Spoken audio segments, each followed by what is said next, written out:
A heavy rain tapped my home office window that Monday.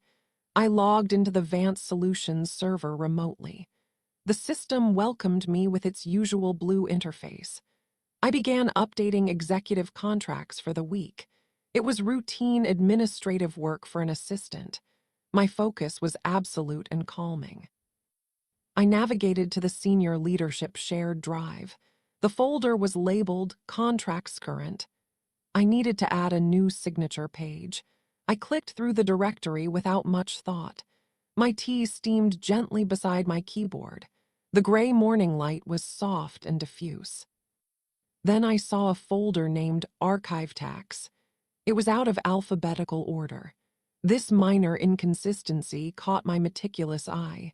I assumed it was simply misfiled. I decided to move it to the correct location. I opened the folder to confirm its contents first. Inside were only 3 PDF files. They were old quarterly reports from 2 years prior. A fourth file had a different extension. It was an Excel spreadsheet called Payroll Master. This was unusual for a tax archive. Payroll files belonged in a separate, secure system. My cursor hovered over the file name. A sensible person would have closed the folder. I was a sensible person, of course, but I was also responsible for order. I believed this file was misplaced. I opened it to see where it belonged. The spreadsheet loaded slowly on my screen. Rows and rows of data populated the grid. I saw employee IDs, names, and departments. Standard salary information filled the next columns. I scrolled past the entry-level positions. I moved into the managerial tiers. The numbers increased predictably. Then I found my own employee ID. My salary figure was clearly listed. I compared it to my official pay stubs. The numbers matched exactly. I felt a minor professional satisfaction. Everything was in its proper place, it seemed. I nearly closed the file right then. But I glanced at the adjacent columns. 2 peers in other departments were listed. Their base salaries were 15% higher than mine. Their titles and tenure were identical to my own. This was a quiet, personal discovery. My work was arguably more complex than theirs. A small knot formed in my stomach. This was merely a human resources discrepancy. I decided to scroll further without emotion. The data escalated to the director level, then the vice presidents and the C-suite. The numbers became very large indeed. This was expected for a profitable company. I saw Alina Vance's entry as CEO. Her salary was a matter of public record. The figure in the spreadsheet matched that record. The next column was labeled discretionary bonus. That number was 10 times her annual salary. It was paid in a single quarterly installment. The date was from last November. The payment source was not Vance Solutions. It was listed as Meridian Holdings. I had never heard of this entity. The memo line simply said, Consulting Retainer. I checked the other senior executives. Several had similar large bonus entries. All were sourced from Meridian Holdings. Each had the same Consulting Retainer memo. David Chen, the CFO, had an entry too. His bonus was slightly smaller than Alina's. Its source was also Meridian Holdings. This pattern repeated for 5 key people. They were the innermost circle of the company. This was a new document, a new world. It existed outside of any official reporting. I sat very still in my quiet office. The rain streaked down the window pane. I understood the gravity of my discovery. This was a second, hidden payroll. It was a ledger for private arrangements. My professional duty was to report a misfile. My personal instinct was to protect myself. I created a new encrypted volume on my laptop. I copied the entire spreadsheet into it. I did this with slow, deliberate keystrokes. The process took only 90 seconds. It felt like an hour. Then I closed the original file. I closed the archive tax folder as well. I did not move it from its location. I left everything exactly as I found it. My screen returned to the contract updates. My hands were steady, but my mind raced. I finished the task on autopilot. The clock showed it was nearly 10. I had my weekly check-in with a leaner at 10:15. I used the time to compose myself. I practiced slow, even breathing at my desk. I rehearsed my usual status updates. I became Anya the assistant again. I buried the other Anya deep down.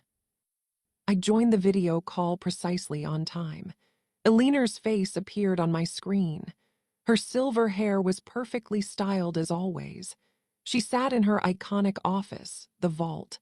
A modern sculpture gleamed behind her left shoulder. She smiled warmly at me through the camera. "Anya, good morning," she said. Her voice was calm. "I hope the weather isn't dampening your spirits." "Good morning, Eleanor," I replied. My voice sounded normal. "The rain is quite peaceful, actually." We proceeded with the normal agenda. I noted her action items for the week. I confirmed her travel for the upcoming gala. Our discussion was efficient and completely ordinary. Eleanor seemed pleased with my work. She expressed her appreciation for my diligence. This was not unusual, but it felt amplified today. "Your discretion is your greatest asset, Anya," she said then. This was a new sentence. She had never phrased it quite like that. It felt like a targeted compliment, or perhaps it was a subtle reminder. I thanked her for the acknowledgement. I kept my expression professionally neutral. "I have a small token for you," she continued. She held up a small, opaque bag. "A little something from my trip to Paris for your consistent excellence." This was highly unusual. Eleanor was generous with bonuses. She was not prone to personal gift-giving. I expressed my surprised gratitude. She said she would have it couriered to me. The meeting concluded 2 minutes early. I sat back after disconnecting the call. The gift felt heavy, though I had not touched it. A courier arrived at my door within 2 hours. The rain had stopped by then. I signed for the small, weighted package. I brought it to my kitchen table. I opened the bag with great care. Inside was a bottle of perfume. The brand was exceptionally luxurious and rare. The scent was called Loyalty. I looked it up online. A single bottle cost over $800. This was far beyond a normal thank you gift. It felt like a marker had been placed. It felt like an unspoken bond was being reinforced. I placed the bottle on my shelf. It stood there like a monument. I could not focus on work for the rest of the day. I made minor errors in scheduling. I decided to end my workday early. I needed to speak with someone I trusted. That person was my sister, Rebecca. I drove to her apartment across town. The streets were slick and shiny. Rebecca welcomed me with a hug. Her home was always filled with green plants. She made us both a cup of herbal tea. We sat on her comfortable, worn sofa. I told her everything in a quiet rush. I described the folder and the spreadsheet. I told her about the bonuses and Meridian. I mentioned the perfume from a leaner. Rebecca listened without interruption. Her face grew more serious with each detail. She sipped her tea slowly after I finished. She placed her cup down on the wooden table. The sound was a soft, definitive click. "You need to document everything, Anya," she said firmly. "From this moment forward, assume you are being observed." This was my sister's pragmatic nature. It was a small relief to hear it. "Do not touch that spreadsheet again at work, but keep your copy safe. You may need it." I nodded in agreement. Her advice was my anchor. We discussed it for another hour. I felt the knot in my stomach loosen slightly. I drove home as the streetlights flickered on. My house was dark and quiet. My husband Ben was grading papers at school. I appreciated the solitude. I logged into my work email once more. I needed to check one thing for tomorrow. A system alert banner flashed at the top. "IT notification, enhanced data integrity scan scheduled." The scan was for the shared leadership drives. It was scheduled for 3 o'clock that morning. The timing felt immediate and deliberate. This was a new power shift. The ground was moving beneath me. The scan could detect file access metadata. It could show who opened what and when. I had been so careful with the original, but the digital footprint might still exist. I closed my laptop with a sense of finality. There was nothing more I could do tonight. I slept very little that Monday night. The scheduled data scan preoccupied my thoughts. I arrived at the office unusually early on Tuesday. The Advanced Solutions tower was quiet at 7 a.m. I took the elevator directly to the 40th floor. My heels clicked softly on the polished concrete. My desk sat just outside Aliner's private office. I placed my bag in my bottom drawer. I powered on my computer with a steady breath. The system showed no new alerts or flags. The overnight scan had completed without incident, or so the status log indicated. I began my normal morning routine. I sorted Aliner's physical mail with care. I confirmed her lunch reservation for noon. I felt a heightened awareness of my surroundings. Every sound in the empty hallway seemed amplified. I was preparing her morning briefing packet when he appeared. David Chen stepped out of the elevator bank. The CFO was rarely in this early. He walked toward his corner office down the hall.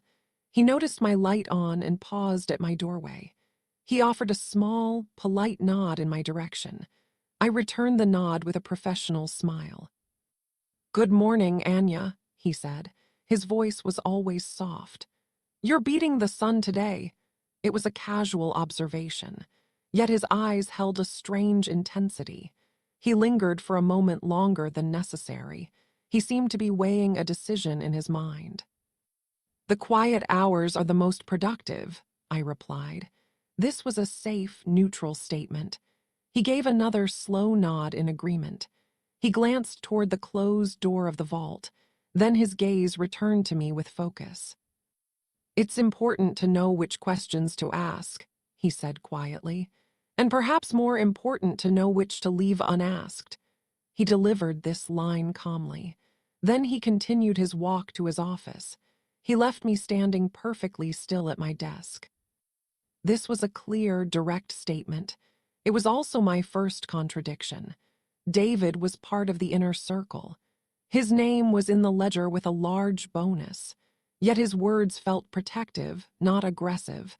It implied he knew I had seen something. It also implied complexity if I pursued it. The workday continued with normal rhythm. Alina arrived at 8:30, as always. She was wearing a new, impeccably tailored suit. She thanked me for the briefing packet. She did not mention the perfume gift again. Her demeanor was all business and focus. This provided a small relief wave for me. My task list was full of mundane items. I coordinated with legal on contract language. I managed a flow of vendors and visitors. The ledger felt like a distant, fevered dream. But David Chen's words echoed in my mind. I replayed them during every quiet moment. At 11, I took my authorized break. I left the tower for some fresh air. I walked 2 blocks to a coffee shop. Its name was Groundings, an independent place. I preferred it to the corporate chains. I ordered a simple black coffee at the counter. I took a seat by the window. The cafe was moderately busy. I opened a novel on my e-reader. I tried to lose myself in a fictional world. A man's voice interrupted my concentration. "This seat is taken, I assume?" I looked up from my screen. A man in his 50s gestured to the chair opposite me. He was well-dressed in a casual blazer. He had a kind, intelligent face. I recognized him after a 2-second delay. It was Marcus Thorne, CEO of a rival firm. His company often competed with Advanced Solutions. His photo was in business journals frequently. "It's free," I said, keeping my tone neutral. He sat down with a grateful smile. He placed his own coffee cup on the table. He did not have a book or a laptop. He simply looked out the window for a moment. Then he turned his friendly attention back to me. "You're Anya, Aliner's right hand," he stated. This was not a question. A chill traveled down my spine. "I've seen you at industry galas. You are the picture of quiet efficiency." I thanked him for the compliment. I asked how he knew my name. It was a defensive, automatic question. "Aliner speaks highly of you," he explained smoothly. "She considers you a vital component. It's rare to find true loyalty these days." He sipped his coffee with a thoughtful expression. The word loyalty felt like a trigger now. It connected to the perfume on my shelf at home. We made superficial chat about the neighborhood. He asked if I enjoyed working at Vance. I gave a standard, positive response. Then he shifted the conversation subtly. "The financial pressures in our sector are immense," he mused. "Even for a stable firm like Vance, cash flow is a constant puzzle." He was probing me for information. This was a new reveal in a new location. He was testing my knowledge and my allegiance. I claimed no insight into financial matters. I was merely an assistant, I reminded him. He smiled as if I had said something clever. Of course," he said, waving a hand. "But assistants see the real pulse. They hear the unspoken stresses. I imagine it's a challenging position sometimes." He let that statement hang in the air.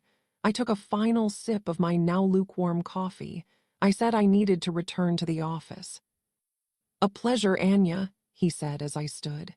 "Do give Aliner my best regards. Tell her we should have lunch soon." I agreed to pass the message along. I walked back to the tower with a quick pace. My encounter felt orchestrated, not accidental. Marcus Thorne was now a player in my quiet situation. That evening, I went to the public library. It was the historic annex near the river. I needed to research without a corporate network. I used one of their public computer terminals. I searched for Meridian Holdings. The initial results were sparse and unhelpful. It was a dissolved corporate entity. I refined my search with legal databases. I accessed archived business registration records. I found Meridian's original filing documents. Its registered agent was a law firm. That firm had been disbanded 3 years ago. This was a dead end, a ghost trail. I leaned back in the hard library chair. I decided to search the firm's name differently. I added keywords like fraud and investigation. A link to a local newspaper article appeared. The headline was about a charity finance case. It was from over 5 years ago. I clicked the link with a sense of dread. The article detailed a complex financial scheme. A charity for veterans had been misled. The money was funneled through several shell companies. One of those companies was named Meridian Holdings. The case was settled out of court quietly. All records were sealed as part of the agreement. This was a major, quiet discovery. The ledger connected to historical issues. Aliner's inner circle was linked to it. I printed the article on the library's printer. The sound was loud in the quiet room. I folded the paper and put it in my bag. I now had a second key document. My phone buzzed as I left the library. It was a text message from an unknown number. The message contained only a link. It looked like a secure file transfer service link. Below it was a single sentence. "For your eyes only, LC." I did not recognize the initials. I stood under a street lamp, unsure. I decided to wait until I got home. My home office felt like my only secure place. Ben was in the living room watching a documentary. I told him I had some work to finish. He understood and gave me a kiss. I closed my office door and sat down. I opened my laptop with cautious movements. I entered the link from the text message. It required a password to proceed. The password hint was coffee shop name. I immediately typed groundings. The portal accepted it and opened. A single file was available for download. It was a PDF titled Network Access Logs Extract. I opened the PDF with bated breath.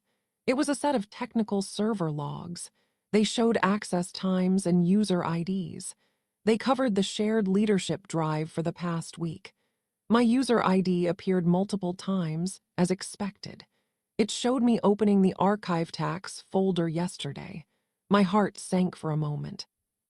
But another user ID had accessed it immediately after. That access happened just 30 minutes later. The user was IT Admin Global. This was not a specific person. It was a generic administrative account. Someone had been alerted to my activity quickly. They had gone to check the very same file. The log showed a subsequent action. The folder's metadata was altered at that time. Its last modified date was changed. This was a cover-up, a digital erasure.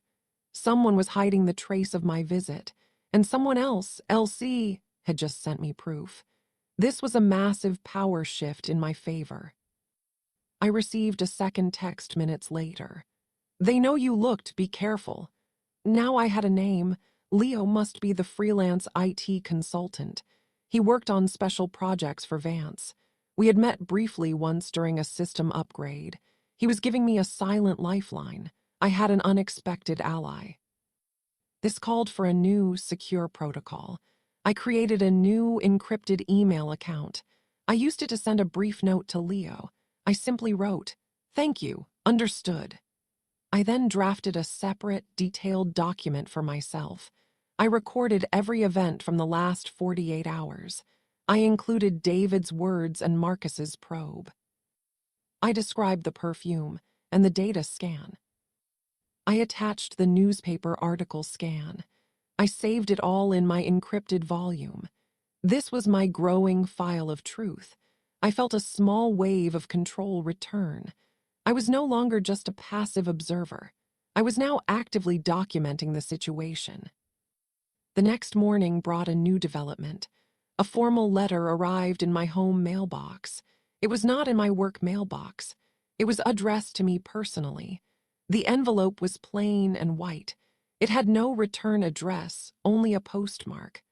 The postmark was from the city's main sorting facility. I opened it with a letter opener at my kitchen counter. The letter inside was a single paragraph. It was printed on a generic laser printer. The message was clear in its simplicity. "Curiosity carries operational risk," it stated. "Your career is built on stability. Some files are misfiled for a reason. Consider this a professional courtesy." It was an anonymous note. It was a direct reference to my actions. It confirmed I was under direct observation. They knew where I lived. This was the expected escalation. But it also contained a contradiction. It called itself a professional courtesy. This was not a crude threat. It was a corporate one. I felt a cold clarity, not fear. The situation was now fully, undeniably active. I could not go to the police with this. A vague letter about curiosity proved nothing. I needed more substantive, official evidence. I needed someone who could wield real influence. I needed a journalist. I remembered a name from my research. Carolyn Briggs wrote for the Financial Watchdog Press. She had broken a major pension fund story years ago. Her reporting was meticulous and fearless. She was also known for protecting sources absolutely. I found her professional contact information online. It was a secure portal for tips. I spent that afternoon crafting a message. I used my new encrypted email account. I did not give my real name. I called myself Source A. I described the Ledger and Meridian holdings. I attached the redacted server log from Leo. I mentioned the charity finance article. I asked for a secure way to meet. I received an automated reply immediately. It gave instructions for a dead drop location. It was a specific locker at the bus terminal. I was to place a sample document there. A key would be taped under bench number 9. This felt like a scene from a film, yet it was my reality now. I printed a single, cryptic page from the ledger. I only showed the Meridian Holdings column headers. I redacted all names and figures completely. It proved the document's existence without details. I placed it in a plain manila envelope. I drove to the bustling bus terminal that evening. My hand did not shake as I used the key. I placed the envelope in the assigned locker. I left the key in the lock as instructed. I walked away without looking back once. I felt a profound and unsettling relief. The burden was now shared, if only slightly. I had just escalated the situation monumentally. The day after the dead drop felt strangely static. I performed my duties at Vance with robotic precision. Alina was in back-to-back external meetings. David Chen was absent from the office entirely. The silence from the inner circle was deafening. It felt like the calm before a known change. I checked my secure email account constantly. There was no immediate reply from Carolyn Briggs. This was to be expected, I told myself. Serious journalism moved at a deliberate pace. I focused on cultivating normalcy at home. Ben noticed my increased quietness over dinner. He asked if my work was becoming too stressful. I told him it was just a demanding quarter. I hated the minor deception to his kind face. I changed the subject to his history lesson plans. He spoke about the Renaissance with bright enthusiasm. It was a small, warm relief wave. The next morning, a company-wide email arrived. The sender was Alina Vance herself. The subject line was commitment to transparency. My pulse quickened as I opened it. The email announced a comprehensive internal financial audit. It cited upcoming regulatory changes as the reason. The audit would begin the following Monday. A third-party firm would have full access. They would review all financial records and processes. Alina framed it as a proactive, good governance step. She encouraged full cooperation from every team. This was a preemptive move of immense scale. She was trying to control the narrative completely. This was a major power shift and escalation. The audit could sanitize the digital record. It could provide a legitimate reason to find discrepancies. Those discrepancies would then be corrected. The hidden ledger could disappear forever under audit cover. My window for action was narrowing rapidly. I needed to secure my evidence outside my home. Leo's text was a lifeline in this moment. I used my secure email to ask for his help. I needed an offline, physical backup location. He replied within an hour with an address. It was a data storage facility on the city's outskirts. He said he would meet me there at 7 p.m. He assured me the place was discreet and secure. I spent the day copying everything onto a portable drive. I included my timeline document and all scans. I placed the anonymous note in a separate envelope. I felt like an archivist of a silent problem. I told Ben I was meeting Rebecca for a late errand. He offered no suspicion, only a wave goodbye. The drive to the storage facility took 40 minutes. It was in an industrial park nearly empty at night. The building was plain with a simple sign, Arcadian Data Vaults. Leo was waiting outside in a worn jacket. He was younger than I remembered, with sharp eyes. He greeted me with a solemn nod, not a smile. "This way," he said, leading me inside. The lobby was cool, brightly lit, and utterly silent. A receptionist behind thick glass verified Leo's code. We took an elevator down 2 levels. The doors opened to a hallway of polished metal. Individual vault doors lined both sides. Leo stopped at one marked with the number 714. He used a physical key and a biometric scan. The door unlocked with a deep hydraulic sigh. Inside was a small, climate-controlled room. A single terminal sat on a desk. "Air-gapped," Leo said, meaning no internet connection. "You can load your data here. The drive is isolated. The only copy will be on this server. You keep the key and the biometric access." He pointed to the scanner. I inserted my portable drive with steady hands. The file transfer began, a progress bar filling slowly. Leo stood respectfully by the door, giving me privacy. "The audit is a smokescreen," he said quietly. They'll scrub the primary systems clean, but they can't touch this. I thanked him for his extraordinary help. I don't like what they're doing, he said simply. It's not about the money, it's about the deception. The transfer completed with a soft chime. I ejected my portable drive and pocketed it. Leo showed me how to set my palm print for access. The system registered me as the vault's sole keyholder. We left the cold, secure room together. The vault door sealed behind us with finality. I now had an unassailable copy of the truth. This was my most significant relief wave so far. The evidence existed beyond my reach or Aline's. I drove home feeling a fragile sense of security. The following day, David Chen returned to the office. He sent me a calendar invite for a one-on-one lunch. The location was a quiet restaurant away from downtown. It was not a request, it was a summons. I accepted the invitation with a single click.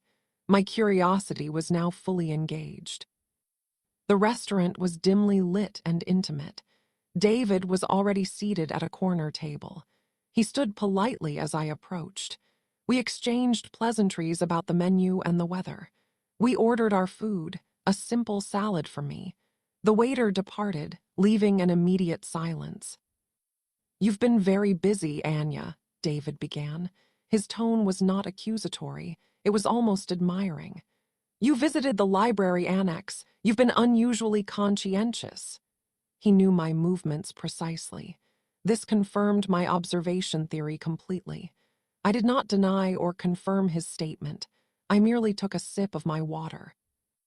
"I am a conscientious person," I finally said.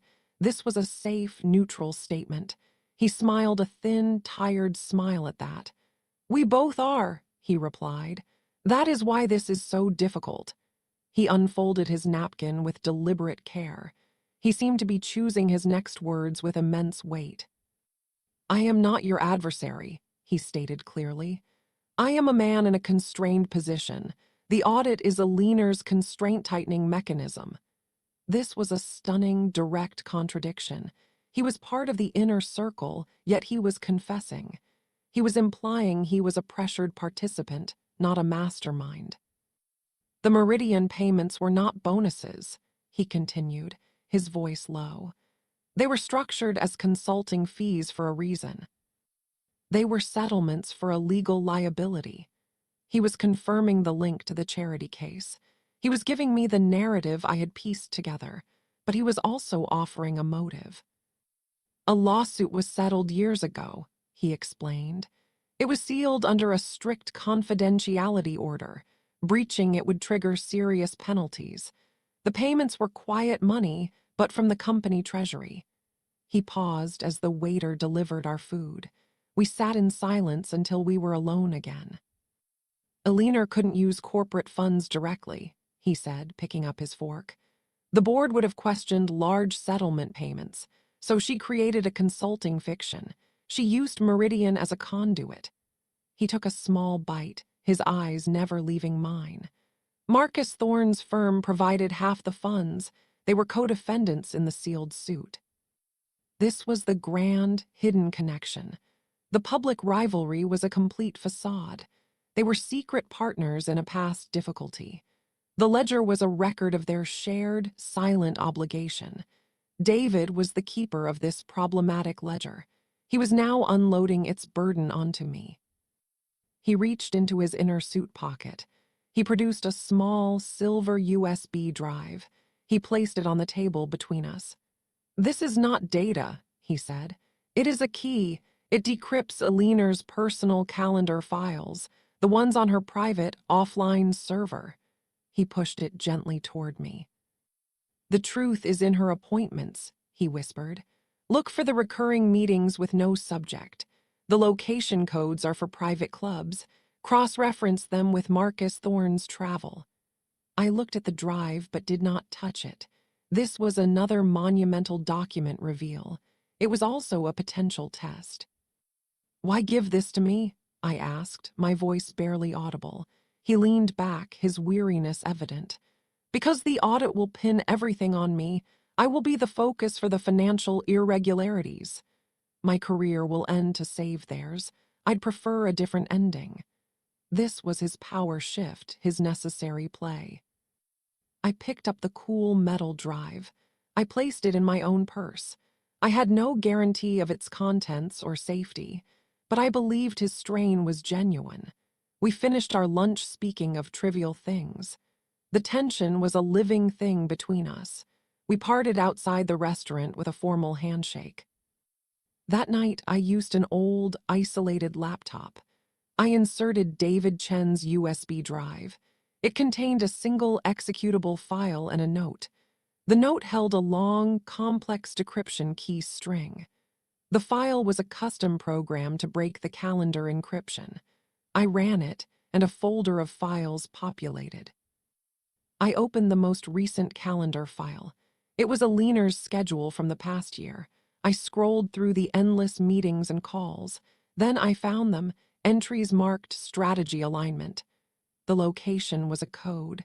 WC Conservatory. There were no other attendees listed. They occurred every 6 weeks like clockwork. I researched the location code online. WC stood for the Wellington Club. It was a famously private members-only establishment.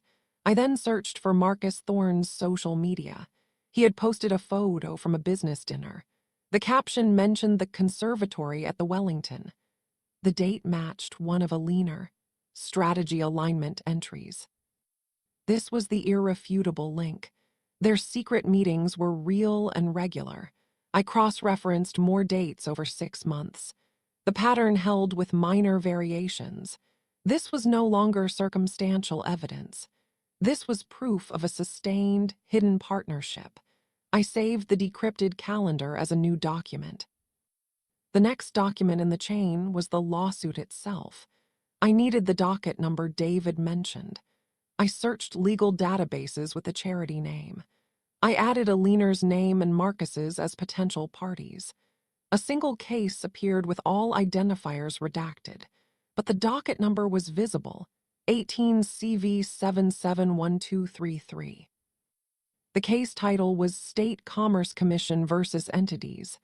The filing date was 5 years and 7 months ago. The status was listed as closed sealed. I could not access the actual filings, but I now had the official reference number. This was a critical piece for a journalist. It gave Carolyn Briggs a direct path to follow. I compiled everything into a new packet for her. I included the docket number and the calendar matches. I wrote a concise summary of David Chen's statements. I did not reveal his name, only his position. I prepared a second dead drop for the following day. The bus terminal locker felt like an old habit now. As I drove to the terminal, my phone rang. The caller ID showed Eleanor's personal mobile number. A cool jolt went through me. I let it go to voicemail. I completed the drop, my movements efficient and quick. I listened to the voicemail as I drove home. Her voice was calm, almost melodic.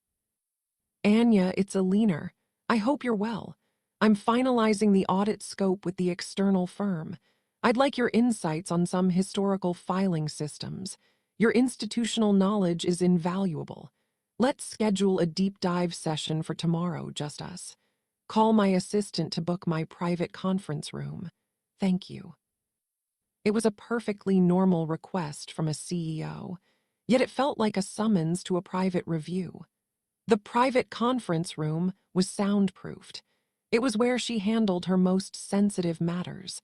Tomorrow would be a test of everything I had learned. I would need to be Anya the loyal assistant more than ever. I arrived home to find Ben already asleep. A note on the kitchen counter wished me good night. It said he'd left a plate for me in the fridge. The normalcy of it almost brought me to tears. I ate the cold pasta alone at the kitchen island. The silence of my house was both sanctuary and challenge. The next morning, I dressed with extra care.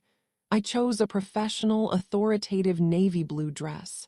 I applied my makeup with a steady hand. I was preparing for a performance of a lifetime. I arrived at the office before Eleanor. I booked the private conference room as she requested. I did it through her assistant, as instructed. At 10 a.m., I entered the room. Alina was already there, standing by the window. The city sprawled beneath her in a panorama of power. She turned and offered her brilliant, practiced smile. "Anya, thank you for making the time," she said. She gestured to a plush chair at the small, round table. The door clicked shut behind me with a soft, definitive sound. The private conference room was profoundly quiet. All external sound was muted by thick walls. Alina remained standing by the panoramic window. She was a silhouette against the bright morning sky. She studied the cityscape for a long moment. I took the seat she had indicated, back straight. "The audit is a significant undertaking," she began. She turned from the window to face me. Her expression was one of collaborative concern. "Historical records can be messy, Anya. Files get misplaced over the years. Duplicates are created in error." She walked slowly to the chair opposite me. She sat down with graceful precision. "My hope is that you can help the auditors," she continued. Her voice was smooth as poured honey. "You understand our old digital storage structures. You could guide them to the correct official records." She folded her hands on the polished table. Her eyes held mine with unwavering focus. "We must ensure they see only the clean, complete picture." This was not a request for help. It was an instruction to participate in a redirection. She was asking me to help sanitize the trail. My role would be to misdirect the third-party firm. I felt a cold clarity settle over my mind. This was the direct test of my loyalty she had engineered. "I want to be clear, Alina," I said. My voice surprised me with its steadiness. "My guidance would be based on documented procedures. I would point them to the official, designated repositories." I kept my answer neutral and professional. I invoked company policy as my guide. It was a refusal disguised as compliance. A faint flicker passed behind her eyes. It was there and gone in a microsecond. It was the first crack in her polished facade. She had expected immediate, grateful acquiescence. My qualified answer was a form of quiet defiance. She leaned back in her chair, assessing me anew. "Documented procedures are an excellent guide," she agreed. Her tone cooled by a single degree. "But sometimes reality is less orderly than our manuals. We must be pragmatic for the company's good." She emphasized the word pragmatic. It was a prompt to abandon my principled stance. The power in the room shifted toward a quiet confrontation. "The company's good is my only concern," I replied. This was technically true in my new definition. The company's good meant exposing the hidden problems. I held her gaze without blinking. The silence stretched between us, taut and electric. I was no longer just her assistant in this room. I was a potential complication. "I've always valued your clear moral compass, Anya," she said finally. She rose from her chair, ending the audience. "Please provide the auditors with your full cooperation, based on the official record, of course." She had conceded the point for now, but her words were a thinly veiled order to conform. The meeting was over. I returned to my desk, my heart pounding. I had stared down a leaner Vance and not yielded. It was a small, private victory, but it also meant the line was now drawn. I had defined a boundary she could clearly see. She would now consider me an unstable element. My position here was terminally compromised. That afternoon, a new email appeared in my inbox. It was from the external audit firm, Crestview Advisors. They requested an introductory meeting for tomorrow. They asked for access to the shared drive history. They specifically mentioned the archive directories. The audit was moving faster than anticipated. The pressure was being applied deliberately. I needed to accelerate my own timeline. I checked my secure email after work. There was finally a message from Carolyn Briggs. It was brief and to the point. "Your materials are compelling. The docket number is key. Meet me. Tomorrow, 11 a.m., the Botanical Garden greenhouse. Bring nothing, come alone. A specific bench was described. It felt like a lifeline. The Botanical Garden was a public, serene space. The greenhouse was a labyrinth of warm, humid air. I found the designated bench beside a rare orchid display. Carolyn Briggs was already there, reading a physical newspaper. She was in her 60s, with sharp eyes and practical shoes. She did not look up as I sat down beside her. "Describe the perfume bottle," she said without preamble. It was a security check. I gave the brand name and the scent title. She gave a single nod, folding her newspaper. "Your source in the CFO's office is credible," she stated. "His information checks out on several painful details." She confirmed David Chen's story independently. This was a massive relief. "The lawsuit is the heart of it," she continued, voice low. "I've petitioned to unseal it, citing public interest. That will take weeks, maybe months, but your ledger and the meetings are probable cause. They show an active, ongoing arrangement to hide it." She explained her publication plan to me. She would start with the financial discrepancies first. "The first article will mention Meridian Holdings. It will cite anonymous internal documents. It will question the audit's timing. It will force a regulatory response." She looked at me directly for the first time. "Once published, your anonymity cannot be guaranteed. The internal suspicion will fall on a small group. You must be prepared for that." I told her I understood the personal risk. I had already secured my evidence offline. I had also documented the anonymous note. She approved of my methodical preparations. We spoke for 20 more minutes about details. Then she stood, indicating our meeting was over. She walked away without a backward glance, vanishing among the ferns. I drove straight to Rebecca's apartment from the garden. I needed to tell her the story was about to break. She listened with wide, sober eyes as I explained. She hugged me tightly when I finished speaking. "You need to secure your exit," she said with sisterly urgency. "Financial and professional. Do you have a lawyer?"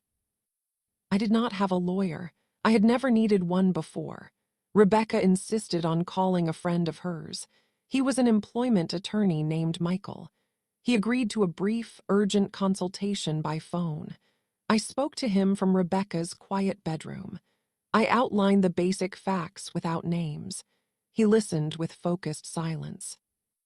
"You are providing information, not instigating a suit," he said crisply. "Your goal is to exit cleanly and with legal protection. Do not resign yet. If terminated, it could be construed as a reaction. Document every interaction. Save all communications. Your evidence is your shield." His advice was a concrete action plan.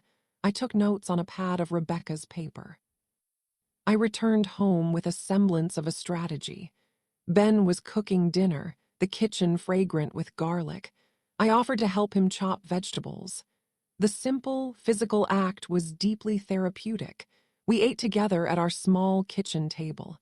I did not tell him about the impending article. I wanted to protect his peace a little longer. The next week passed in a strange, suspended animation. I cooperated with the auditors from Crestview. I directed them only to official, sanctioned file repositories. I answered their questions with precise, factual answers. I was the model of a helpful, by-the-book employee. Elinor watched my performance from a distance.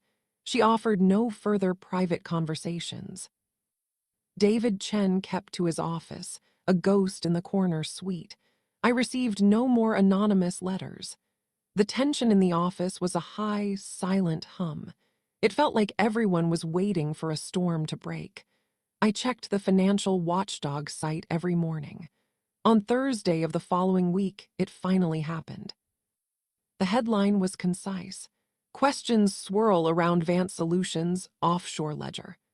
Carolyn's article was a masterpiece of implication. It named Meridian Holdings and described the charity case. It mentioned internal documents showing large, unexplained payments. It directly questioned the timing of the internal audit. It quoted an anonymous former regulator expressing concern. The article did not name Alina or Marcus. It did not cite the lawsuit docket number yet. It was a controlled, professional first strike. Its purpose was to attract official attention. It worked within hours. A new email blasted to all staff at 4 p.m. It was from the Board of Directors chairman. It announced that the Securities and Exchange Commission had made an inquiry. The board was fully cooperating with this external inquiry. The internal audit was temporarily paused pending review. Alina Vance was placed on administrative leave, effective immediately. The CFO, David Chen, would assume interim leadership. This was the earthquake. The power shift was total and public. The calm female voice on the office intercom delivered the news. A collective, stunned silence fell over the entire floor. Then a low buzz of frantic whispers began. I sat perfectly still at my desk, watching the scene unfold. I felt utterly detached from the moment. My personal phone vibrated on my desk. A text from Leo. Article did its job, walls are up. A second text arrived moments later from an unknown number. It was David Chen. My office, now. The tone was urgent but not hostile. I stood and walked the long hall to the corner office. Every eye felt like it was on my back. David's office was spare and neat. He was standing, staring out his own window. He turned as I entered and closed the door. He looked exhausted but strangely energized. The SEC request is broad, he said without greeting. They've asked for all records related to Meridian. They've also asked for executive calendars and communications. He was telling me the investigation was moving fast. My cooperation agreement is being finalized as we speak, he confessed. I provided my statement this morning. I named everyone and detailed the arrangement. He had provided information completely, securing his own position. He was now an official contact for the inquiry. You will be called to give a statement, he told me. Your documentation will be crucial. They will want your timeline and your copies of the ledger. He advised me to have my attorney contact the SEC. He gave me a specific name and case number from his notepad. This was the transition from hidden situation to official process. What about Alina? I asked. He sighed, a heavy, final sound. She is at her estate with her lawyers. It is a civil and regulatory matter now. The board will likely seek to recover the funds. He paused, his expression turning grim. Marcus Thorne's board is having an emergency meeting tonight. His position is equally unstable. The repercussions were unfolding like dominoes. The private collusion was now a public issue. I returned to my desk to gather my personal items. The workday was effectively over. The office was emptying quickly, people speaking in hushed tones. I placed my few personal trinkets into a small box. It felt like the end of an era. My corporate phone rang one last time. The caller ID was blocked. I answered it, expecting perhaps a reporter. Alina's voice came through, calm and eerily composed. Anya, she said. There was a long pause filled with static. Loyalty is such a complex concept. It seems we defined it differently. The line went dead before I could respond. It was not an apology. It was not a direct threat. It was an epitaph for our professional relationship. I placed the phone in the box with my other things. I walked out of the Vance Solutions tower for the last time as an employee. The evening air was cool and fresh on my face. The relief was profound, but so was the emptiness. I drove to the data vault facility instead of going home. I needed to see the proof of my choices. I accessed Vault 714 with my palm print. The server hummed softly in the sterile quiet. I reviewed the files I had stored there. They were no longer just my secret protections. They were about to become official materials. This was the consequence of my curiosity. My career at Vance was certainly over. My reputation in the industry would be complicated. but I had acted on the side of transparency. I had followed my own ethical compass. I closed the vault door on that chapter of my life. The heavy lock engaged with a solid, satisfying thud. I called my husband from the vault parking lot. I told him I needed to talk to him urgently. He heard the gravity in my voice and simply said, "Come home." The drive felt longer than usual, each mile a buffer. I replayed the day's seismic events in my mind. The article, the SEC, Alina's leave, her final call. It was all now real and irreversible. Ben was waiting at the kitchen table. 2 cups of tea steamed gently between us. I told him everything, from the very first misfiled folder. I spared no detail about the ledger or the notes.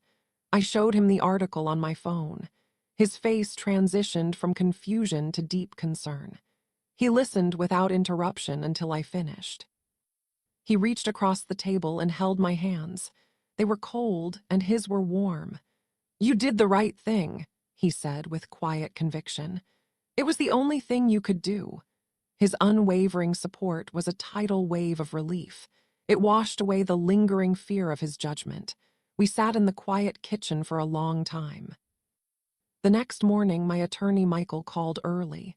"The SEC has formally requested an interview," he said. "Your name came up in David Chen's statement. They want your documentation. This is standard procedure." He arranged a meeting for the following day. He would be present with me the entire time. I felt a layer of protection settle around me. I spent the day preparing with Michael via video call. We organized my timeline into a clear, chronological affidavit. We indexed every document I had, the ledger copy, the logs, the letter. We prepared the decrypted calendar and the lawsuit docket number. My meticulous nature was now my greatest asset. The process was calming in its orderliness. Rebecca arrived that afternoon with bags of groceries. She cooked a large, comforting meal without being asked. The 3 of us ate together, and they did not press me for details. They spoke of ordinary things, movies, gardening, a funny student story from Ben. It was a lifeline to normalcy I desperately needed. The calm before another phase. The SEC interview was held in a nondescript federal building. The room was small, with a table and recording equipment. 2 polite but impassive investigators introduced themselves. Michael sat beside me, a steadying presence. I answered their questions for 3 hours. I referred to my affidavit and provided the digital evidence. The atmosphere was professional, not adversarial. One investigator focused on the anonymous note. "This indicates you felt personally observed," she noted. I confirmed that I had. She asked if I believed it came from a leaner Vance. I stated I could not be certain of its origin, but the timing and context pointed to inside knowledge. They nodded and made a note. The interview concluded smoothly. A week later, the board of Vance Solutions made a public announcement. They had accepted Alina Vance's permanent resignation. They were also initiating a civil suit to recover the misdirected funds. David Chen was named interim CEO during the restructuring. The news cycle lasted for 2 more days. Then the world moved on to other matters. My official termination letter arrived via courier. It was a mutually agreed upon resignation with severance.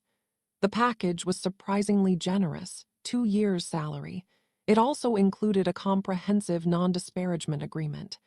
My attorney reviewed it carefully and advised me to sign. "This is their way of ensuring a quiet exit," he explained. "Take the severance. It gives you freedom." I signed the documents and returned them. The wire transfer hit my account 48 hours later. The sum was life-changing in its size. It represented years of my diligent, quiet work.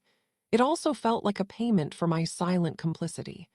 I decided to view it as a grant for my next chapter, a seed fund for a new, ethical beginning. The following month was a season of quiet unraveling. I gave a deposition in the civil case against Alina. My role was straightforward, my testimony factual. I never saw Alina in person during these proceedings. She was represented by a team of expensive, silent lawyers. The case would continue for years, I was told, but my active part in it was essentially over. Marcus Thorne resigned from his company under similar pressure. The joint arrangement was now a matter of public record. Both companies pledged overhauls of their governance structures. The situation became a business school case study in ethical failure. I read the analyses with a strange sense of detachment. I had lived inside the genesis of that case study. With the severance secured, I allowed myself to rest. I slept late and took long walks with Ben. I read novels that had nothing to do with finance or crime. I began to notice the small details of my own life again. The pattern of light on the floor in the afternoon, the specific chirp of the birds in our backyard oak tree. This was my relief wave, earned and deep. But rest soon turned into a need for purpose. I could not return to the traditional corporate world. The thought of another executive assistant role felt limiting. I needed to use my knowledge, but on my own terms. I discussed ideas with Ben and Rebecca over many dinners. The concept began as a vague notion of consulting. It crystallized one evening while browsing job boards. I saw ad after ad for executive assistants needed. These were bright, capable people entering a role with little power. They were the first line of witness to potential issues. They had no roadmap for what I had experienced. I realized I could create that roadmap for them. I decided to start my own sole proprietorship. I named it Transparent Edge Consulting. Its mission was to advise administrative professionals. I would teach ethical documentation and discrete protocol. I would also advise small firms on creating transparent workflows. It was a niche born directly from my experience. It felt meaningful and clean. I built a simple website and wrote a series of guides. I published an anonymous ebook titled The Vigilant Assistant. It was a handbook for recognizing financial irregularities. I sold it at a low cost to ensure accessibility. It sold steadily from the first week. I received emails from assistants thanking me for the clarity. This was a new kind of reward. Leo, the IT consultant, became my first strategic partner. He offered to design secure communication systems for my clients. We drafted templates for encrypted log keeping together. Our partnership was based on a shared respect for integrity. We never spoke of the Vance situation directly. It was the silent foundation of our professional trust. My life assumed a new, gentle rhythm. I worked from my home office, but the dynamic had changed. I was no longer serving someone else's vision. I was building my own small, ethical enterprise. Ben supported me tirelessly, proud of my direction. Our relationship grew stronger through the shared crisis. We planned a long-delayed vacation to the mountains. The civil suits against Alina and Marcus proceeded slowly. They were ultimately settled for undisclosed sums. The news was a small paragraph in the business section. I felt no sense of victory, only closure. The money was returned to the company's shareholders. The system had worked eventually because individuals acted. That was the lesson I held on to. One afternoon, a letter arrived from a prestigious university. It was from their business ethics department. They had read my anonymous guide and pieced together my identity. They invited me to speak on a panel about corporate transparency. The panel would include journalists and regulators. Carolyn Briggs would be one of the moderators. I accepted the invitation after much deliberation. The event was held in a wood-paneled alumni hall. I sat on the stage under bright lights, my heart calm. I spoke about the weight of quiet knowledge. I spoke about the importance of secure, personal documentation. I never mentioned Vance Solutions or Alina by name. I spoke in principles and cautious steps. After the panel, Carolyn Briggs approached me. She shook my hand firmly, a glint in her eye. "You built a life from the materials," she observed. That's the real story, not the scandal, but the reconstruction. She said she was retiring next year. She was writing one final book about institutional failure. She asked if she could interview me anonymously for a chapter. I agreed. As I left the hall, a young woman stopped me. She was a first-year MBA student, her eyes wide with anxiety. "Your advice about keeping a private log," she whispered. "It helped me in my internship last summer. Thank you." She hurried away before I could respond. That moment was the final, quiet vindication. My experience had become a tool for someone else. I drove home through the quiet autumn evening. The trees were turning brilliant shades of orange and red. I thought about the perfume bottle still on my shelf. I had never opened it, never worn the scent called loyalty. I decided it was time to put it away for good. I placed it in a box of items for donation. Someone else could give it a new meaning. Ben had made soup for dinner. We ate at our kitchen table, as we always did. He told me about a student's breakthrough in understanding the Magna Carta. I told him about the student who stopped me after the panel. We cleaned the dishes together, side by side at the sink. The water was warm and the house was peacefully still. Later in my office, I reviewed my consulting calendar for the week. I had 3 new clients, all small nonprofit organizations. They wanted help creating transparent financial controls. My work was now preventative, not reactive. I was building tiny bulwarks against the kind of problems I'd witnessed. It was a satisfying, peaceful kind of work. I opened my encrypted journal, a habit I maintained. I wrote a single line for the day. The burden is lifted. The quiet remains. I closed the laptop and looked out at the dark garden. The crisis was over, receding into the past. My life was my own again, but I was different. I was calmer, more deliberate, and fundamentally unafraid. The fear of unexpected envelopes was gone. The dread of a ringing phone had dissipated. I had walked through the storm of consequence. I had reached the calm on the other side. It was not a dramatic happiness. It was a profound and simple peace. It was the satisfaction of a balance restored, quietly and completely. The peace of the following months was a tangible thing. It settled into the rooms of my house like soft dust. My consulting practice grew through quiet referrals. I never advertised beyond my simple website.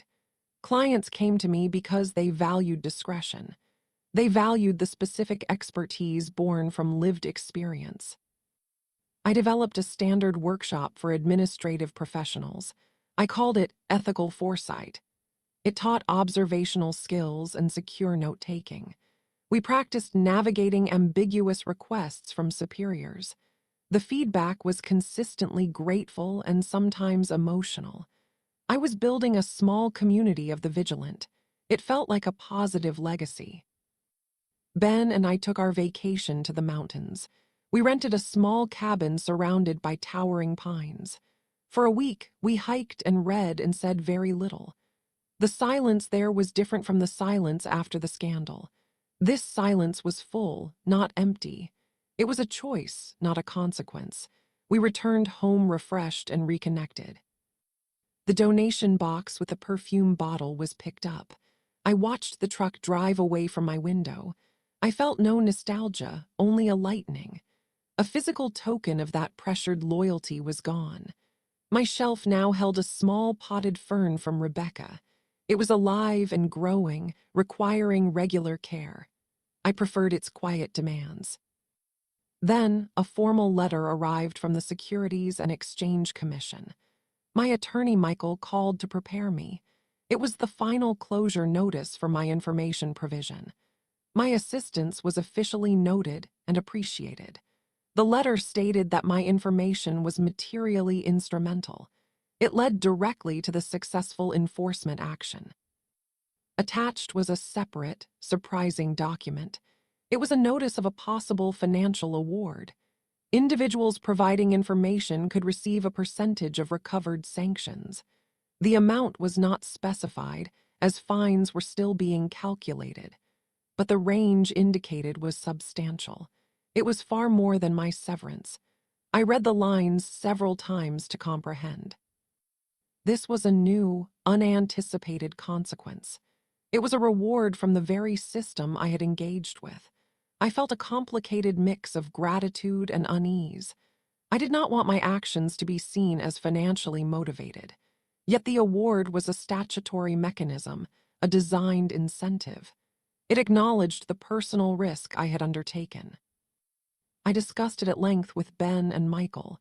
Michael advised that accepting it was standard and appropriate. "It's not a bounty," he explained. "It's a recognition that you saved public resources. You saved the government immense investigation costs." This framing helped me reconcile with the idea. I signed the necessary acceptance forms. The award money would arrive in a year or more. I decided to plan for it as a future tool. I thought about creating a small grant fund. It could help others with legal or living costs during similar situations. The idea was still a vague sketch in my notebook, but it gave the future money a purpose aligned with its origin. This brought me a sense of clean continuity. My public presence remained minimal and carefully managed. The university panel was recorded and posted online. My face was blurred, and my voice was slightly modulated. I was referred to only as former executive assistant. The anonymity preserved my peace. It also protected the ongoing work of the consultants I trained. Carolyn Briggs conducted her interview with me over several sessions. We met in the botanical garden greenhouse again. She asked sharp questions about emotional states. She wanted to understand the psychology of the decision point. The moment I chose to copy the ledger file, I described it as a slow-motion, inevitable click. Her book was published 9 months later. It was titled The Silent Ledger: Systems of Complicity. My story was one of 5 case studies woven through it. My name was never used. I was subject gamma. She sent me a first edition with a handwritten note. "For the quiet ones who speak with actions." I placed it on my office bookshelf. The season turned from autumn to winter, then to spring. On a bright April morning, I received an unexpected email. It was from David Chen. His subject line was simple: an update. He wrote that the restructuring of Advanced Solutions was complete. A new CEO from outside the company had been installed. The board had voted to adopt sweeping new transparency measures. He was resigning, his interim duty complete. He had accepted a teaching position at a small college. He would be lecturing on corporate finance and ethics. The irony of his new role was not lost on him, he wrote. He thanked me for my courage, which had catalyzed his own. He wished me well in my endeavors. I wrote a brief, polite reply wishing him success. I felt no animosity toward David, only a distant understanding. He had lived in his constrained position for years. He chose change only when the structure was collapsing. His path was not one of heroism, but of eventual adaptation. Still, his final outcome seemed fitting. He would spend his remaining career teaching the rules he had circumvented. My own consulting practice reached a sustainable equilibrium. I took on only a handful of clients each quarter. This allowed me to give each project deep focus. I partnered with a nonprofit focused on government transparency. We co-wrote a guide for public sector assistance. The work was impactful without being stressful. It was the balance I had craved but never found at Vance. One client was a young startup in the clean energy sector. The founders were idealistic and eager to build correctly. I helped them design their financial approval workflows from scratch. We built in checks and transparency logs from the very beginning. It was preventative medicine for corporate culture. I left their offices feeling genuinely hopeful. Ben's school year ended, and summer arrived. We decided to host a small dinner party. We invited Rebecca and her new partner. We invited Leo and his wife. We invited a couple from our neighborhood we liked but rarely saw. It was the first real social gathering we had hosted in years. I felt no anxiety, only pleasant anticipation. The evening was filled with easy laughter and good food. The conversation never touched upon my past experiences. We talked about gardening, city politics, and a new documentary series. Leo and Ben discovered a shared passion for vintage radios. Rebecca's partner told hilarious stories about being a tour guide. The room was warm with light and connection. After the guests left, Ben and I cleaned up together. "It feels like our life again," he said, handing me a wet plate to dry. I agreed. It was our life, but subtly better. We had passed through a trial that could have broken us. Instead, it had clarified what we valued most. The quiet trust between us was stronger than ever. The following week, I was interviewed for a professional podcast. It was focused on niche consulting businesses. The host asked about the genesis of transparent edge consulting. I spoke about the growing need for ethical infrastructure. I never mentioned my personal backstory. The questions were about business models and client challenges. It felt like a normal professional milestone. The podcast was released and gained modest listenership. It led to 3 new client inquiries from small business owners. They were not in crisis.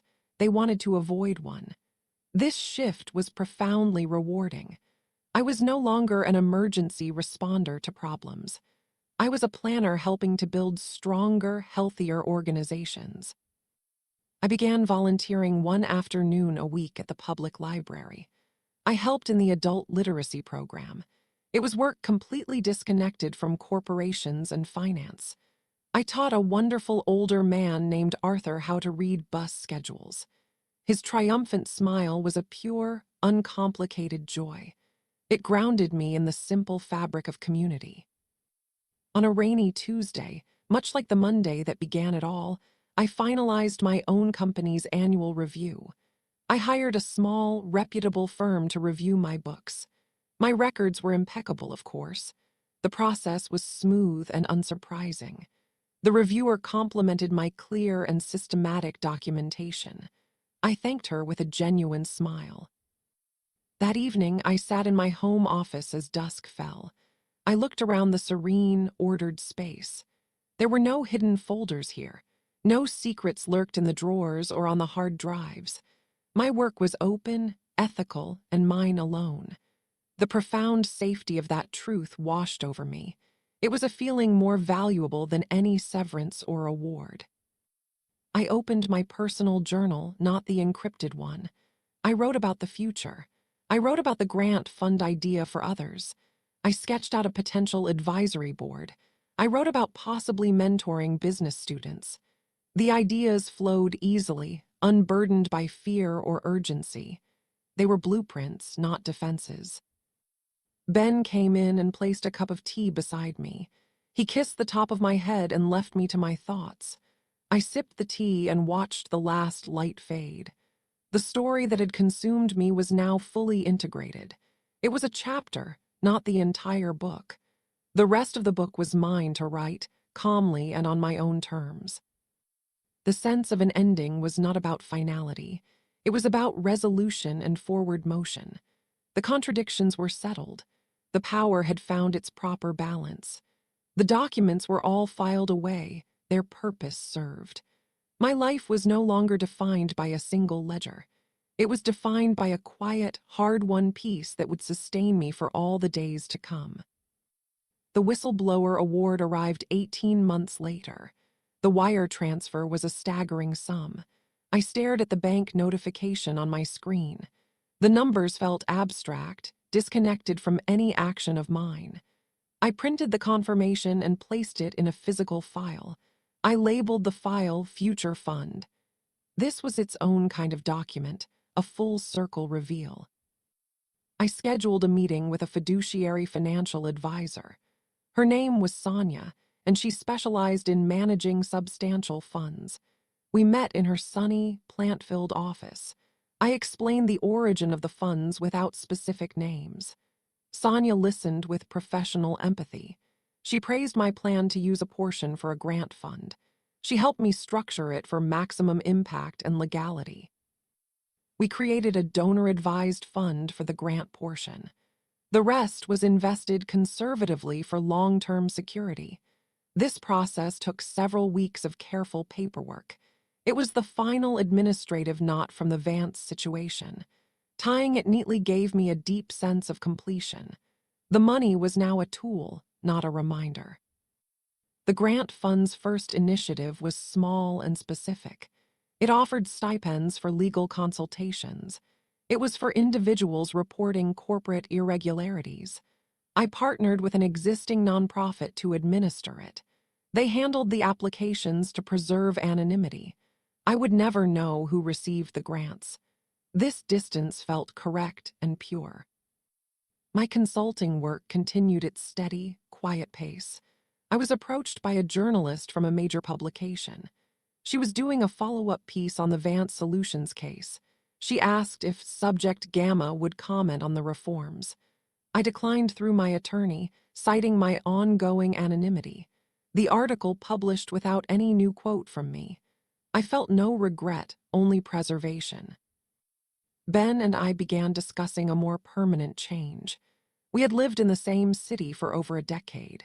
The urban landscape now held echoes of my old tension. We dreamed of a smaller town, perhaps near the mountains we loved. The financial security made this dream plausible. We started browsing real estate listings as a weekend hobby. It was a gentle, forward-looking fantasy.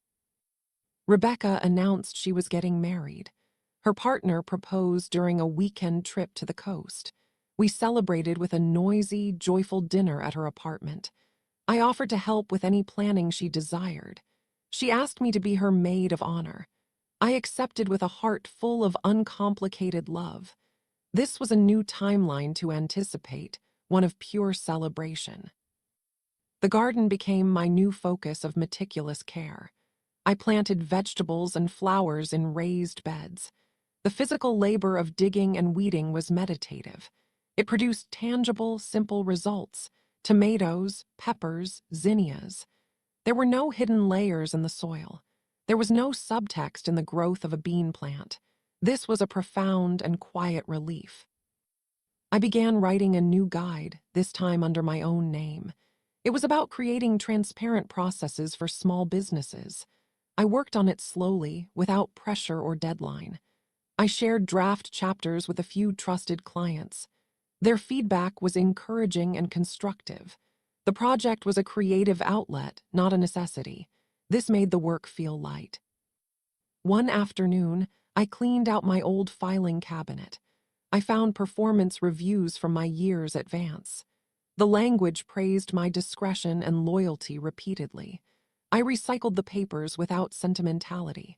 They were artifacts from a persona I had shed.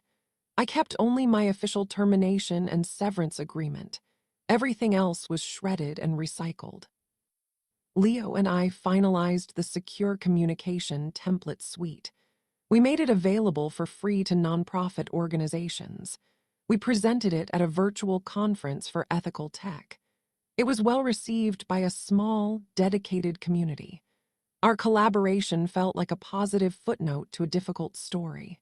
We shook hands on the project's completion over a video call. The civil lawsuits finally reached their conclusion. The news was a single paragraph in the Financial Digest. A settlement was reached, terms confidential. The chapter was officially, legally closed. I read the paragraph once and then closed the browser tab.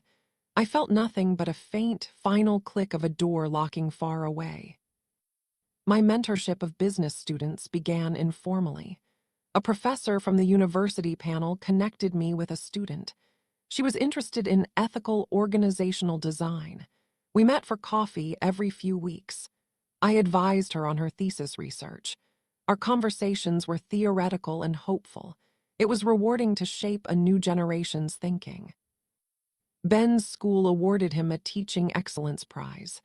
The ceremony was held in the school's crowded, hot auditorium. I clapped until my hands hurt as he accepted the award. His speech was humble and funny, praising his students.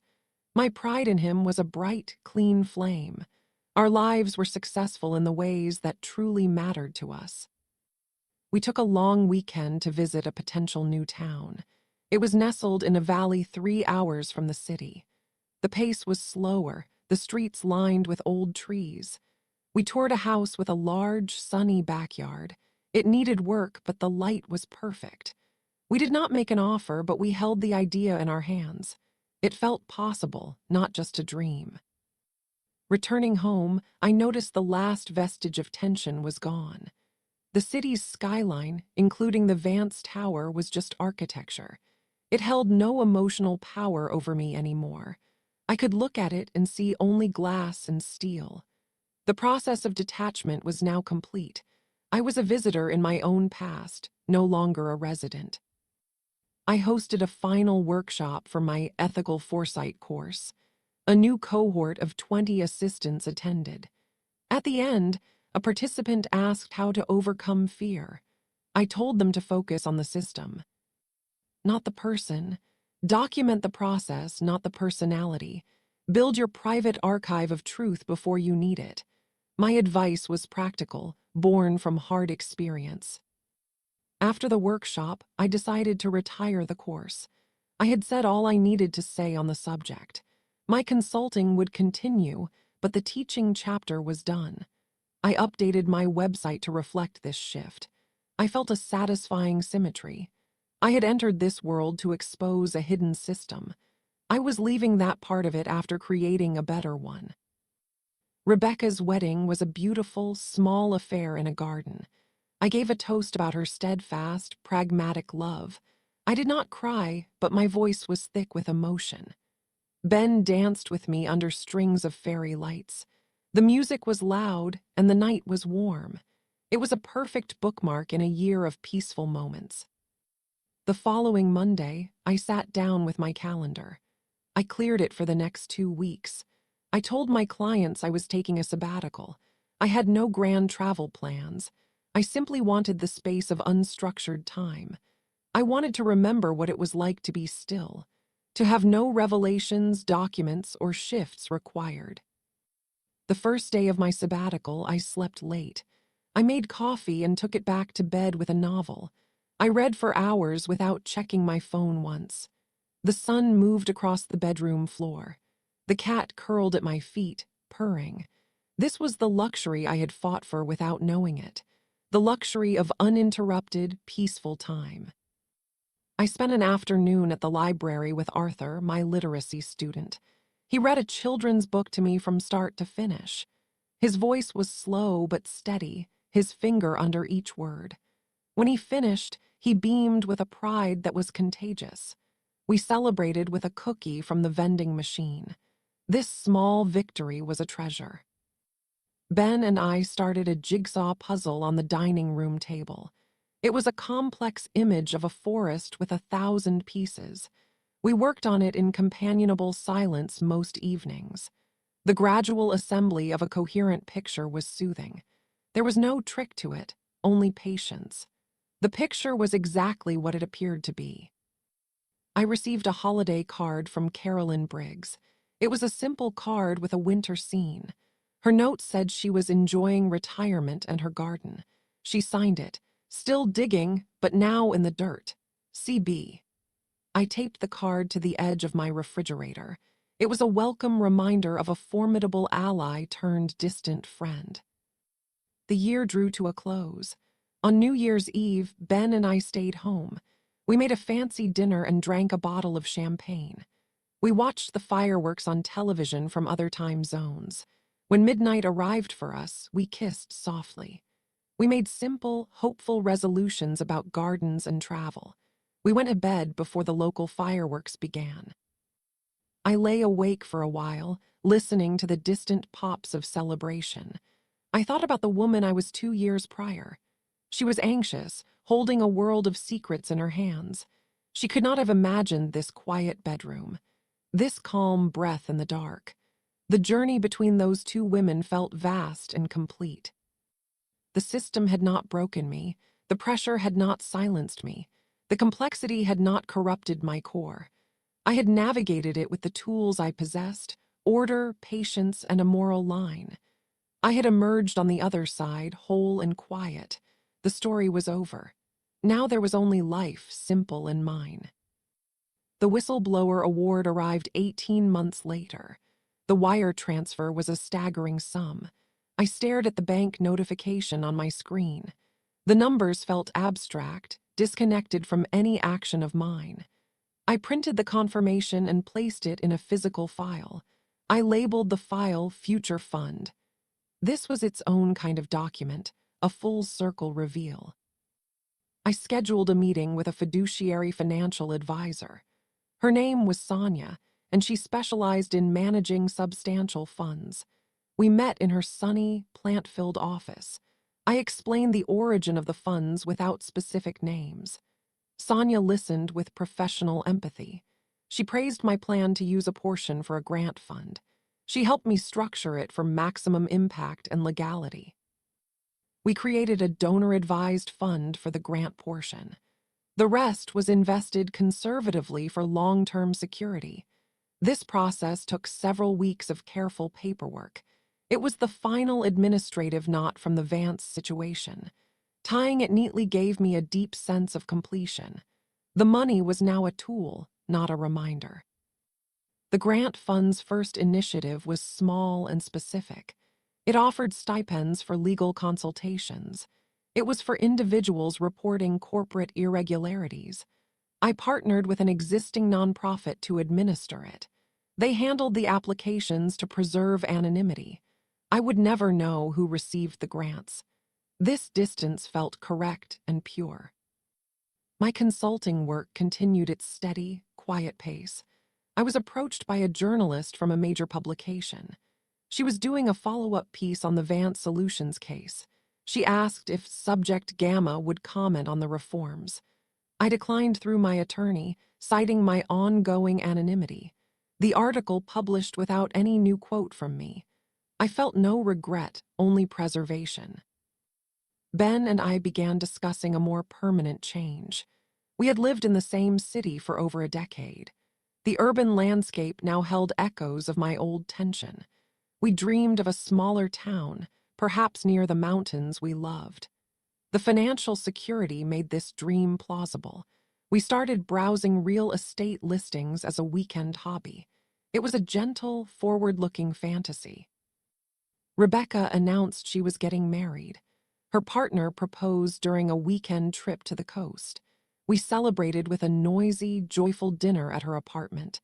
I offered to help with any planning she desired. She asked me to be her maid of honor. I accepted with a heart full of uncomplicated love. This was a new timeline to anticipate, one of pure celebration. The garden became my new focus of meticulous care. I planted vegetables and flowers in raised beds. The physical labor of digging and weeding was meditative. It produced tangible, simple results: tomatoes, peppers, zinnias. There were no hidden layers in the soil. There was no subtext in the growth of a bean plant. This was a profound and quiet relief. I began writing a new guide, this time under my own name. It was about creating transparent processes for small businesses. I worked on it slowly, without pressure or deadline. I shared draft chapters with a few trusted clients. Their feedback was encouraging and constructive. The project was a creative outlet, not a necessity. This made the work feel light. One afternoon, I cleaned out my old filing cabinet. I found performance reviews from my years at Vance. The language praised my discretion and loyalty repeatedly. I recycled the papers without sentimentality. They were artifacts from a persona I had shed. I kept only my official termination and severance agreement. Everything else was shredded and recycled. Leo and I finalized the secure communication template suite. We made it available for free to nonprofit organizations. We presented it at a virtual conference for ethical tech. It was well received by a small, dedicated community. Our collaboration felt like a positive footnote to a difficult story. We shook hands on the project's completion over a video call. The civil lawsuits finally reached their conclusion. The news was a single paragraph in the Financial Digest. A settlement was reached, terms confidential. The chapter was officially, legally closed. I read the paragraph once and then closed the browser tab. I felt nothing but a faint, final click of a door locking far away. My mentorship of business students began informally. A professor from the university panel connected me with a student. She was interested in ethical organizational design. We met for coffee every few weeks. I advised her on her thesis research. Our conversations were theoretical and hopeful. It was rewarding to shape a new generation's thinking. Ben's school awarded him a Teaching Excellence Prize. The ceremony was held in the school's crowded, hot auditorium. I clapped until my hands hurt as he accepted the award. His speech was humble and funny, praising his students. My pride in him was a bright, clean flame. Our lives were successful in the ways that truly mattered to us. We took a long weekend to visit a potential new town. It was nestled in a valley 3 hours from the city. The pace was slower, the streets lined with old trees. We toured a house with a large, sunny backyard. It needed work, but the light was perfect. We did not make an offer, but we held the idea in our hands. It felt possible, not just a dream. Returning home, I noticed the last vestige of tension was gone. The city's skyline, including the Vance Tower, was just architecture. It held no emotional power over me anymore. I could look at it and see only glass and steel. The process of detachment was now complete. I was a visitor in my own past, no longer a resident. I hosted a final workshop for my ethical foresight course. A new cohort of 20 assistants attended. At the end, a participant asked how to overcome fear. I told them to focus on the system, not the person. Document the process, not the personality. Build your private archive of truth before you need it. My advice was practical, born from hard experience. After the workshop, I decided to retire the course. I had said all I needed to say on the subject. My consulting would continue, but the teaching chapter was done. I updated my website to reflect this shift. I felt a satisfying symmetry. I had entered this world to expose a hidden system. I was leaving that part of it after creating a better one. Rebecca's wedding was a beautiful, small affair in a garden. I gave a toast about her steadfast, pragmatic love. I did not cry, but my voice was thick with emotion. Ben danced with me under strings of fairy lights. The music was loud, and the night was warm. It was a perfect bookmark in a year of peaceful moments. The following Monday, I sat down with my calendar. I cleared it for the next 2 weeks. I told my clients I was taking a sabbatical. I had no grand travel plans. I simply wanted the space of unstructured time. I wanted to remember what it was like to be still, to have no revelations, documents, or shifts required. The first day of my sabbatical, I slept late. I made coffee and took it back to bed with a novel. I read for hours without checking my phone once. The sun moved across the bedroom floor. The cat curled at my feet, purring. This was the luxury I had fought for without knowing it. The luxury of uninterrupted, peaceful time. I spent an afternoon at the library with Arthur, my literacy student. He read a children's book to me from start to finish. His voice was slow but steady, his finger under each word. When he finished, he beamed with a pride that was contagious. We celebrated with a cookie from the vending machine. This small victory was a treasure. Ben and I started a jigsaw puzzle on the dining room table. It was a complex image of a forest with 1,000 pieces. We worked on it in companionable silence most evenings. The gradual assembly of a coherent picture was soothing. There was no trick to it, only patience. The picture was exactly what it appeared to be. I received a holiday card from Carolyn Briggs. It was a simple card with a winter scene. Her note said she was enjoying retirement and her garden. She signed it, still digging, but now in the dirt. CB. I taped the card to the edge of my refrigerator. It was a welcome reminder of a formidable ally turned distant friend. The year drew to a close. On New Year's Eve, Ben and I stayed home. We made a fancy dinner and drank a bottle of champagne. We watched the fireworks on television from other time zones. When midnight arrived for us, we kissed softly. We made simple, hopeful resolutions about gardens and travel. We went to bed before the local fireworks began. I lay awake for a while, listening to the distant pops of celebration. I thought about the woman I was 2 years prior. She was anxious, holding a world of secrets in her hands. She could not have imagined this quiet bedroom, this calm breath in the dark. The journey between those two women felt vast and complete. The system had not broken me. The pressure had not silenced me. The complexity had not corrupted my core. I had navigated it with the tools I possessed: order, patience, and a moral line. I had emerged on the other side, whole and quiet. The story was over. Now there was only life, simple and mine. Spring arrived with a gentle insistence. The first green shoots appeared in my garden beds. My sabbatical had ended, but my pace remained deliberately slow. I accepted only one new consulting project per month. The rest of my time was my own to structure. This balance felt sustainable and right for the foreseeable future. Ben and I made an offer on the house in the valley town. It was accepted after a brief, friendly negotiation. We would move at the end of the summer. The decision brought a thrilling, healthy anticipation. It was about boxes and change, not secrets or survival. We began the practical process of planning our relocation. I notified my clients of my upcoming geographic move. I assured them my services would remain available remotely.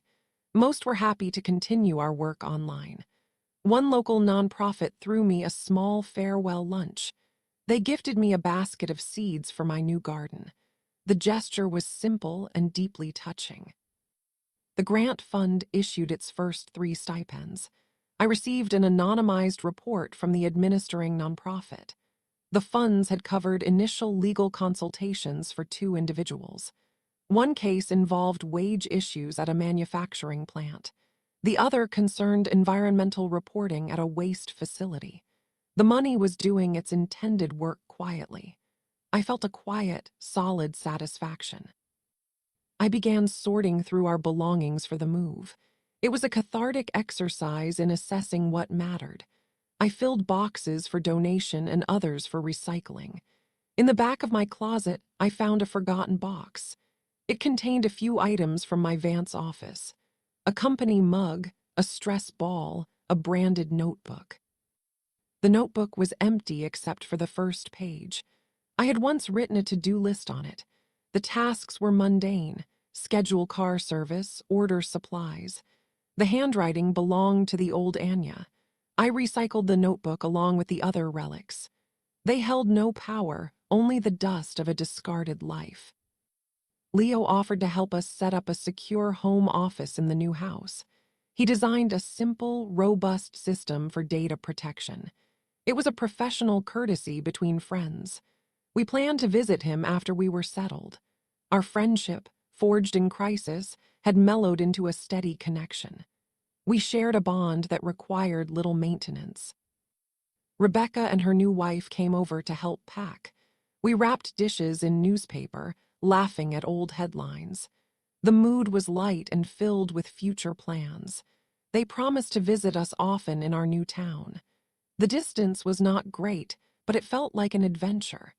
Our relationship entered a new adult chapter of mutual support. The sale of our city house proceeded smoothly. The closing date was set for a Friday in August. We arranged for movers to come the following Monday. The logistics were a welcome distraction. They required lists and schedules, my native languages. But this time, the stakes were simply about convenience, not safety. I took a final walk through my neighborhood. I passed the coffee shop where I had met Marcus Thorne. It was under new management with a fresh coat of paint. I felt no pull to go inside. The memory was a neutral fact, not a trigger. I continued to the park and watched children play on the swings. The simplicity was beautiful. My attorney Michael checked in one last time. All legal matters from the Vance case were fully resolved. My file with him was closed and archived. He wished me well in my move and my future endeavors. I thanked him for his guidance during the difficulty. Our professional relationship concluded with a warm handshake. The night before the move, our house was full of boxes. Ben and I ordered pizza and ate on the floor. We talked about painting the new house's sunroom a warm yellow. We debated the best place for his bookshelves. Our conversation was about color and light, not consequences or evidence. This was the ordinary discourse I now cherished. The movers arrived at dawn on Monday. They were efficient and careful with our belongings. By midday, the city house was empty and echoing. We performed one last walkthrough, checking every closet. The space felt both familiar and alien, a shell we had outgrown. We locked the door and dropped the keys with our realtor. The drive to the valley was quiet and reflective. We followed the moving truck in our own car. The urban sprawl gradually gave way to rolling hills. The air smelled different, cleaner, with a hint of pine. When we arrived, the key was under the mat as promised. We stepped into our new, empty home together. The first week was a blur of unpacking and discovery. We found that the backyard had a mature apple tree. We met our neighbors, an older couple who brought us a pie. The town had a single main street with a diner and a bookstore. The pace was immediately, palpably slower. We felt like we could finally exhale fully. I set up my new office in a small room facing the garden. Leo's system was installed with ease. My desk looked out at the apple tree. I arranged my few reference books and my computer.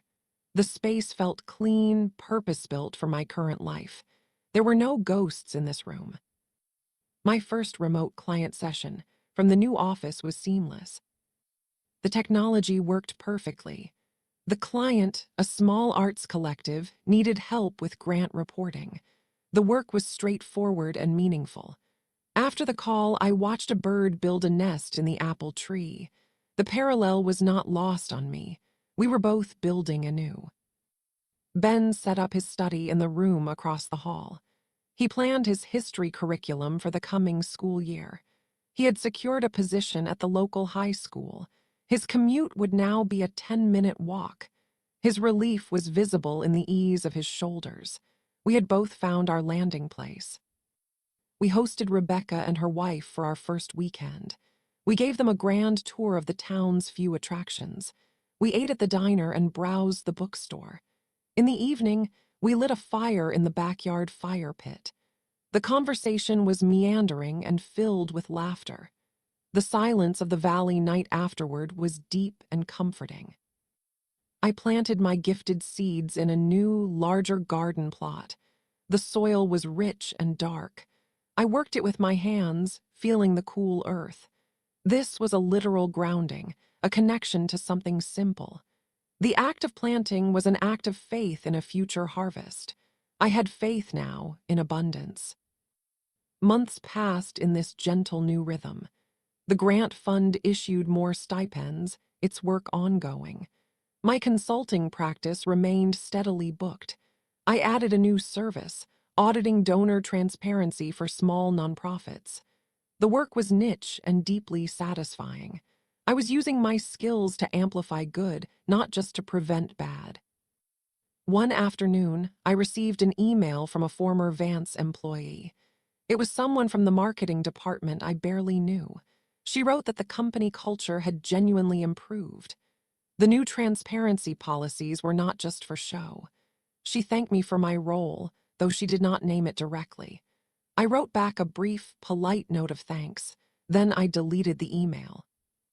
The past was becoming properly past. It was no longer a shadow I carried. It was a story that had happened, with a clear ending. I had integrated its lessons without letting it define me. This is the quiet victory that no award letter can capture. It is the internal shift from participant to person again. Ben and I adopted a dog from the local shelter. She was a mixed breed with a gentle face. We named her Maple. Our days now included long walks on trails behind our house. Maple chased squirrels and splashed in the creek. Her joy was instantaneous and infectious. She lived entirely in the present moment. She was a good teacher for us. The seasons turned in the valley with dramatic beauty. Autumn painted the hills in fiery colors. Winter brought soft snow that hushed the world. Then spring returned, and my garden bloomed with the seeds I had planted. The cycle was visible and reliable. It mirrored the stability I had built within myself. I sat on my back porch one evening, watching the sunset. Ben was grilling vegetables, and Maple slept at my feet. The sky was streaked with orange and purple. I felt a profound gratitude that was almost a physical sensation. It was for the quiet, for the safety, for the love beside me. It was for the long journey that led to this specific, peaceful point. The story had all the elements of a corporate drama. There were hidden documents and private meetings. There were pressures and power shifts and careful exchanges. But for me, the real story was not in those moments. The real story was in the quiet that came after. It was in the deliberate construction of a calm life. That life was my ultimate document. It was the final, enduring proof that integrity has weight. That truth, however quietly pursued, can carve a path to peace. The ledger was closed. The vault was sealed. My own record was clean, and my days were my own. The narration of my life was once again calm, controlled, and completely mine.